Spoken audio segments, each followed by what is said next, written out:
Viewers, নতুন এক ব্লগে তোমাদের সকলকে স্বাগত জানাই। তোমরা সবাই কেমন আছো? আই হোপ তোমরা সকলে ভালো আছো। আর আজকের কিন্তু আগের তুলনায় অনেকটা ভালো আছি। তো একেবারে আর্লি মর্নিংয়ে উঠে পড়েছি, তোমরা দেখেই বুঝতে পারছো। এখনও কিন্তু সোফিয়া ঘুমাচ্ছে আর আমি উঠে পড়েছি, সুইটিও ঘুমাচ্ছে, তোমাদের দাদাও ঘুমাচ্ছে। আমি উঠে দেখো রান্না আগে বসিয়ে দিয়েছি আর তারপরে দেখো বাসন থালা ধুতে শুরু করেছি। ভেবেছিলাম আজকে ভিডিও এডিট করব না, কিন্তু কিছুটা বাসন মাজা হয়ে গেছে, তারপরে দেখো এডিট করা শুরু করে দিয়েছি। কে সোফিয়া ঘুমাচ্ছে, সুইটি ঘুমাচ্ছে, সবাই ঘুমাচ্ছে, কিন্তু সোফিয়া যদি একবার ঘুম থেকে জেগে যায় তাহলে কিন্তু কোনো কাজই আমি করতে পারবো না। প্রথম কথা হচ্ছে সোফিয়ার কিন্তু প্রচণ্ড ঠান্ডা লেগেছে, শরীর খারাপ। আর তোমরা জানোই তো বাচ্চাদের একটু শরীর খারাপ হলে সারাক্ষণ তারা কতটাই পেরেশান করে। তো সেই ক্ষেত্রে দেখো আমি চেষ্টা করছি যতটুকুই কাজ আমি ও ঘুমানোর সময় করে নিতে পারি। একটা বড় প্রবলেম হয়, এত ঠান্ডা লেগেছে, এখনও কিন্তু গলার আওয়াজটা শুনে তোমরা বুঝতেই পারছো। তো মনে হয়েছিল যে আজকে একটু বেলা করে ঘুমাই আর জলের কাজটা এখন করবো না, এত সকাল সকাল করবো না। কিন্তু কি জানো তো, আমার একটা বড় প্রবলেম আছে। আমার মনে হয় তোমাদের সাথেও এমনটাই ঘটে থাকে। একটু বেলা করে যদি ঘুমিয়েছি, কাজের লোড অনেকটা চেপে যায় আর ফলে মাথাটা গরম হয়ে যায়। এটাই তো স্বাভাবিক বলো। দেরি করে ঘুম থেকে উঠলে আর কাজ অনেক জমা থাকলে এখানে নোংরা ওখানে নোংরা, এই কাপড় কাচা, এই করা তাই করা নিয়ে তো মাথা তো গরম হয়ে থাকে। ঠিক আমার সেইভাবেই হয় জানো তো। কিন্তু রাগ না করে শান্তভাবে কীভাবে সংসার সমস্ত কাজ করতে হয় সেটাই আজকে তোমাদের সঙ্গে শেয়ার করব। তো দেখো আমি যে কাপড়গুলো কাচলাম সেগুলো ভালো করে নিগড়ে নিয়েছি জলটা। আর এইদিকে দেখো বাসনগুলো আমার মাজা হয়ে গেছে।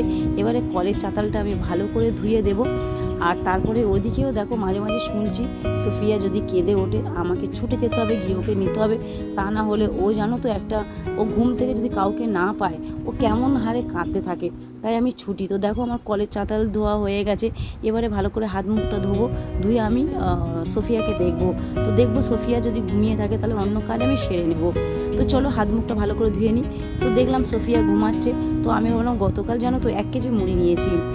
অনেক সময় দোকানের মুড়িগুলো প্রচণ্ড ধুলো হয়।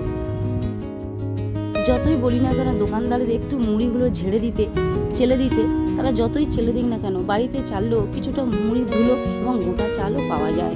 তো আজকে কি হয়েছে দেখো, এই যে তোমরা দেখতে পাবে প্রচুর কিন্তু গোটা চাল মুড়িতে ঝোল পড়ছে।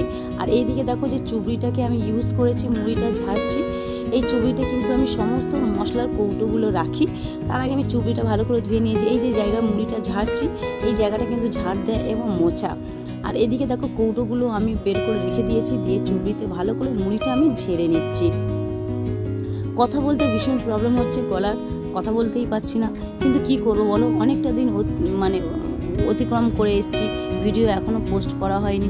এ কাজে সে কাজে প্রতিদিন কিছু না কিছু অজুহাত হয়ে যাচ্ছে, যার জন্য ভিডিও পোস্ট করা হচ্ছে না। আজকে ভাবলাম চলো যাই হোক না কেন ভিডিও পোস্ট করব। তো চলো তোমাদের সঙ্গে কথা বলতে বলতে মুড়ি তো আমার চালাই হয়ে গেছে। এদের দেখো চুবড়িটা আরেকবার ভালো করে মুছে নিলাম। আর সেই সাথে সাথে এই যে কৌটোগুলো তোমরা দেখতে পাচ্ছ এগুলো কিন্তু সবটাই আমার মশলার কৌটো। আর এটা রোজ আমি যখনই রান্না করি তখনই কিন্তু আমি একবার নেতা দিয়ে ভালো করে পরিষ্কার করে নিই, পাছে এই কাজটা জমে না যায় আর এই কাজটা আবার এক্সট্রা সময় আমার করতে না হয়। তো আমি একসাথে সবসময় এইভাবে মুছে নিই। যেমন ঠান্ডা লেগেছে তেমন কিন্তু প্রচণ্ড জ্বর। কথা শুনে তোমরা বুঝতেই পারছো কথা বলতেই পারছি না। কিন্তু কি করব বলো, শুয়ে বসে থাকলে তো হবে না। আর শুয়ে বসে থাকলে কারই বা ভরসায় পড়ে থাকবো বলো, যে কেউ এসে আমার এগুলো করে দেবে? এমন তো কেউ নেই যে করে দেবে। সুতরাং আমাকে উঠতে হবে আর সমস্ত কাজ করতে হবে। এদিকে দেখো এদিকে আবার ছুটে গিয়ে দেখলাম যে প্রেশার কুকারে রান্নাটা হচ্ছে সেটা ঠিক হচ্ছে কিনা। এদিকে দেখলাম মাম্মাম কাঁদছে আর তাড়াহুড়ো করে উঠে এলাম। মশারির উপরে ওই যে তোমরা দুটো কাপড় দেখতে পাচ্ছ, এটা কিন্তু সোফিয়া যখন ছোট তখন থেকে এই জিনিসটা আমি করি। ফ্যানের হাওয়া তো ডিরেক্ট না খাওয়া ভালো, আর তার জন্য দেখো আমি মশারির উপরে সবসময় পাতলা কাপড় দিয়ে রাখি। আর এই দেখো এবারে কিন্তু প্রথম কাজ আমাকে বিছানাটা গুছাতে হবে। কিন্তু সোফিয়া উঠে গেছে, তাকে একটু আদর করে দিলাম, একটু চুমু খেয়ে নিলাম। আর দেখো ভালোবেসে তাকে একটু বসিয়ে দিলাম। বসিয়ে দেওয়ার পর দেখো আমি আস্তে আস্তে কীভাবে বিছানাটা গুছাচ্ছি। সত্যি আমরা সংসারই তো, আমাদের কোনো রেস্ট নেই, কোনো ছুটি নেই। অথচ সমস্ত কাজের শেষে যদি কেউ বলে সারাদিন কি করো, আচ্ছা বলো তো কেমন শুনতে লাগে। কিন্তু কি করব বলো, আমরা নারী, আমাদের তো সব কিছু সহ্য করতে হবে, সব কিছুই বলতে হবে। আর এই দেখো কাজ করতে করতে সোফিয়া কেমন আমাকে টানাঘুনা করছে। দেখো ওকে আগে আমার আদর করতে হবে আর তারপরে বিছানা গুছাতে হবে। আর তাই দেখো ওকে একটু আদর করছি মাঝে মাঝে, আবার আমি বিছানা গুছাচ্ছি। সুইটি তো নেই, তোমরা অনেকে ভাবছো সুইটি কোথায় গেল। সুইটি কিন্তু 6:30 বেজেছে, সুইটি ফ্রেশ হয়ে রেডি হয়ে পড়তে চলে গেছে। আর এদিকে ওকে নিয়ে দেখো আমি কিভাবে বিছানা গুছাচ্ছি। আর এদিকে দেখো যে দুধের কৌটো থাকে তার হাতে দিয়ে দিয়েছি, সে খেলছে। আর এদিকে দেখো আমি বিছানাটা গুছাচ্ছি। তো বিছানা গুছাতে গুছাতে আবার ওকে কোলে নিচ্ছে। আর এইদিকে মেজটার অবস্থা তোমরা দেখেই বুঝতে পারছো কি অবস্থা দেখো। তো যাক আস্তে আস্তে দেখো ওকে নিয়ে এই ঘরটা বাদ দিয়ে সমস্ত ঘর কমপ্লিট করা হয়ে গিয়েছিল। এই ঘরে আমি আর ঘর মুছিনি বা ঝাঁট দিইনি। এদিকে দেখো একই সাথে আমি আলনাটা গুছিয়ে নিলাম, আবার কান্নাকাটি করছে, আবার একটু কোলে নিলাম, নিয়ে দেখো ওকে কোলে নিয়ে দেখো আমি আলনাটা গুছিয়ে নিচ্ছি। আমি রোজ এমনটাই করি জানো তো, আলনাটা আমি একসাথেই রোজ গুছিয়ে নিই, ফলে আমাকে এক্সট্রা সময় আর দিতে হয় না। আর এইদিকে দেখো মাম্মামের এত ঠান্ডা লেগেছে, নাক তো কোনো মতেই মুছবে না, জোর করে মুছিয়ে দিলাম। আর ওই দিকে দেখো রেগুলার একই প্রবলেম আমার সাথে হয়ে থাকে জানো তো। সুইটিকে রোজই বলি বাবু যখন তুই বই খাতা নিবি না, নিজের বই খাতাগুলো একটু গুছিয়ে রাখবি, তো কোনো দিনই গুছিয়ে রাখে না। দেখো তোমরা বই খাতা দেখেই বুঝতে পারবে। আর সেই জন্য কিন্তু আমার কাছে প্রচণ্ড বকা খায়। তো চলো আমি গুছিয়ে দিই, কী করবো। আর এদিকে দেখো ছোট মেয়ের ওষুধের জায়গাগুলো সেগুলো একটু এলোমেলো হয়ে গেছে, সেগুলো গুছিয়ে দিলাম। এইবারে দেখো ওকে আদর করে ওষুধ খাওয়াতে হবে। সংসারের কাজ তো অনেকটা হয়ে গেল। মামাম সোফিয়া যে জামাটা গতকাল রাতে পড়েছিল সেটাকে চেঞ্জ করে দিলাম, দিয়ে এবার দেখো ভুলিয়ে ভালিয়ে ওকে ওষুধগুলো খাওয়াবো। তো ওষুধ খাওয়াতে গেলে জানো তো খুব বড় প্রবলেম হয়, খেতেই চায় না। তাই দেখো ওর সঙ্গে খেলা করতে করতে, খেলার ছলে ছলে ওকে আমি ওষুধ খাওয়াচ্ছি। কখনো চুবড়িটা নিয়ে টুকি টুকি করছি, কখনো ওকে আদর করছি, কখনো ওকে কোলে নিচ্ছি, নিয়ে এই করে কিন্তু সমস্ত ওষুধগুলো 5 রকমের ওষুধ দিয়েছে। আর এই দেখো চশমা পরেছি, আর এই চশমা না কাঁচ দুটো খুলে দিয়েছি। দেখো মামাকে দেখো কেমন লাগছে তোমরা বলো তো। আর এইদিকে দেখো আমি পড়েছি, দিয়ে বলছি বাবু কেমন লাগছে, তো হাততালি দিচ্ছে। তো এই করতে করতে দেখো ওকে ওষুধগুলো খাওয়ানো হচ্ছে। এরপরে একটু দুধ ছিল সেটাও খাইয়ে দিলাম, দিয়ে ওকে বসিয়ে দিলাম। এদিকে আমার রান্না করতে আবার ছুটলাম। ওদিকে তো সোফিয়ার খাবার হচ্ছিলো, এদিকে বড়দের মানে আমাদের খাবার হবে। আর তার জন্য দেখো এদিকে ভাত হচ্ছে, আর ওদিকে বাঁধাকপির চচ্চড়ি করছি। তো ভাত তো প্রায় হয়ে এসছে, দুদিকে দেখছি, আর ওদিকে সোফিয়াকে বসিয়ে দিচ্ছি, সেখানে ছুটতে হবে। তো চলো ভাতের ফ্যানটা ঝেড়ে নিই।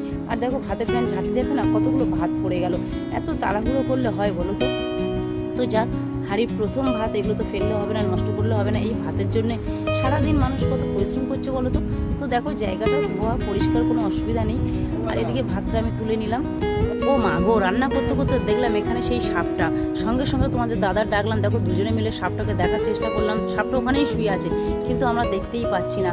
আর তোমাদের দাদাও দেখছে, তো সাপটাও তো খুঁজে পেলাম না। তোমাদের দাদা ওদিকে সাপের নিয়ে ব্যস্ত, আর আমি এদিকে দেখো চচ্চড়িটা হয়ে গেছে, নামিয়ে নিচ্ছি। এদিকে সুইটি বললো মা এই চচ্চড়ি দিয়ে কী করে শুধু খাবো বলো। তো আমি সুইটিকে বললাম চল তাহলে ডিম পোচ করে দিই, ফ্রিজে ডিম ছিল আর ডিমগুলো নিয়েছি, নিয়ে দেখো 3টে ডিম পোচ করে নেবো। তো সত্যি কথা বলতে এই যে সাপ সারাক্ষণ না ভালো লাগে না এই দরমার বাড়িতে। এমনিতে তো বাচ্চার তো ঠান্ডা লেগেই আছে, যতই যাই করি না কেন ঠান্ডাই যাচ্ছে না কেন বলতো, নিচেই তো বালি দেয়া। আর সেই জন্য দেখো বাচ্চার কন্টিনিউ ঠান্ডা লেগে আছে, আর আমার তো লেগেই আছে, তোমরা গলার আওয়াজ শুনেই বুঝতে পারছো। সুইটিরও তাই, তোমাদের দাদা একটু ভালো ছিল, তোমাদের দাদারও ঠান্ডা লেগে গেছে। তো দেখো তোমাদের সঙ্গে কথা বলতে বলতে আমার ডিম পোচ প্রায় হয়ে এসছে, আর ওদিকে সুইটিও রেডি হবে, কারণ সুইটি খেয়ে স্কুলে যাবে। আর এই দেখো ডিম পোচ করতে করতে একটু বলে দিই, তোমরা অনেকে আছো যারা আমার ভিডিও কমেন্ট করছো আর অনেক অনেক ভালোবাসা দিচ্ছ। তাদের মধ্যে কয়েকটা নাম আমি উল্লেখ করতে চাই। Noor village life, thank you so much বোন কমেন্ট করার জন্য। আর Gram Bodhu blog, thank you so much আমার ভিডিও দেখার জন্য, আমার পাশে থাকার জন্য, অনেক অনেক ভালোবাসা দেওয়ার জন্য। আর Chumki Debnath, thank you so much এত সুন্দর ভালোবাসা দেওয়ার জন্য, আমার ভিডিও দেখার জন্য। আর যেভাবে আমাকে ভালোবাসা দিচ্ছ, সত্যি কথা বলতে ভিডিও করতে ইচ্ছা না থাকলেও কোনো উপায় নেই, কেন বলো তো, তোমরা এত ভালোবাসা দিচ্ছ। তাই আমি তোমাদের ভালোবাসায় আমি প্রতিদিন ভিডিও করার চেষ্টা করি। হয়তো প্রতিদিন পোস্ট করতে পারবো না, কিন্তু মাঝে মাঝে সপ্তাহে 3-4টে হলেও ভিডিও পোস্ট করব। যাক বলি, এই যে বড় হাঁড়িটা তোমরা দেখতে পেলে, এটা কিন্তু আকাশের জল ভরে রেখে দিয়েছিলাম। তো দেখো যে জায়গাটা আমি রান্না করেছিলাম সেটা তো ঝাঁট দিয়ে একেবারে পরিষ্কার করে নিয়েছি। আর রান্না করার পরে কিছু বাসন তো এঁটো হয়ে থাকে, আর সোফিয়ার কিছু জামা প্যান্ট দেখো ওইদিকে আবার পড়ে আছে। তো চলো এই হাতে একসাথে আবার কাজ করে নিই। এবার নিতে গিয়ে দেখো এই সমস্ত কাজ করতে করতে ওদিকে আবার দেখো সোফিয়া উঠে ডাক করতে না বেশি খিদে পেয়ে গেছে, তো ভাবলাম চলে গেছে চা তারপরে কিন্তু আবার গলাটাও কাজে ব্যথা, তার মাথাটা ঘুরছে, গলাটা একদম। তো দেখো চা বিস্কুটটা খেয়ে আমি যাবো জল খেয়ে নিলাম। তো চলো খাওয়ার জল নিয়ে এলাম। এই দেখো জল আনতে হবে, রাস্তাটা অনেকটা দূর, অবস্থা কত করে জল জমেছে, রাস্তাটাও কত। আর এই জল আনতে না আনতে দেখছি জল পেয়ে আমাকে আবার জল নিয়ে একটু আদর করলাম। এসে দেখো আজকে ভিডিও তোমাদেরকে আদর করলাম, ভালো লাগে আদর করি। আমার ভিডিও তোমাদের কেমন লাগলো, ভালো লাগলে লাইক করে দিও।